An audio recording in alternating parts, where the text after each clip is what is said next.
Let's discuss the transmission media. Remember, the transmission media and connections are the physical basis of how computers connect together and communicate with each other. Let's get started. In order to share network resources, computers need to be able to communicate with each other. Computers send electronic signals to each other through electrical currents, radio waves, microwaves, and light spectrum energy. These electrical signals represent network data. The physical path these signals are sent through is the transmission media. Transmission media can be divided into two categories: cable media and wireless media. Networks that cover a wide area or multiple sites sometimes use both types of media. With each media type, there are certain characteristics that make them the right media type for a particular network. To choose the best type, we should know how each characteristic relates to certain factors. These factors include cost, installation, capacity, attenuation, and EMI, or electromagnetic interference. The cost factor involves comparing the performance that will be provided with the resources that are available. We need to take into consideration the real need of our network. For example, using a fiber optic cabling is fast, but a small two-computer network will not need this expensive media. The installation factor involves how difficult it will be to install the network. Some types of media are very simple to install, while others require more knowledge and training. The capacity factor involves bandwidth. Bandwidth is the range of frequency that a media can accommodate.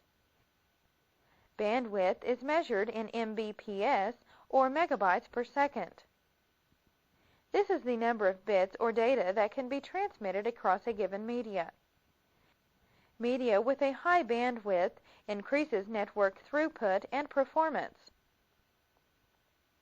Cable length, however, will affect the bandwidth a cable can have. The attenuation factor is the weakening of electromagnetic signals during network transmission. As a signal is passed through the media, part of the signal's strength is absorbed. Because of this, there are limits to the distance that a signal can travel without being weakened. Finally, the EMI factor is the effect on a signal through transmission media caused by outside electromagnetic waves. This can make it more difficult for computers to decode the signal as it receives it.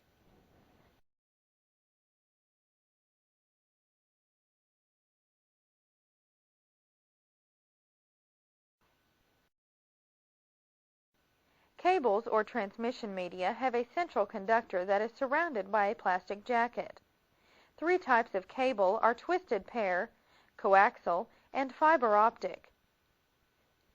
There are then two types of twisted pair cabling, unshielded and shielded. Twisted pair cabling uses two twisted copper wires to transmit signals.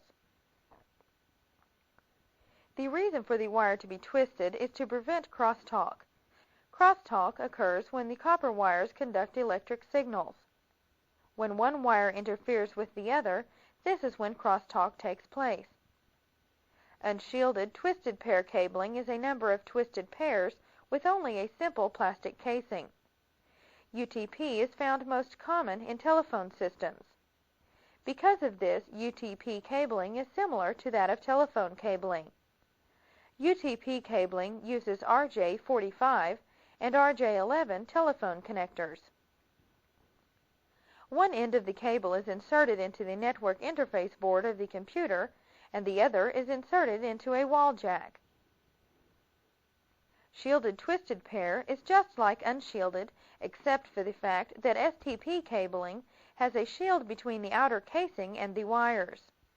This makes STP cabling less likely to suffer from EMI because the shield is electrically grounded. STP was the first twisted pair cable to be used in a LAN. Coaxial cable, also referred to as coax, has two conductors that share the same axis.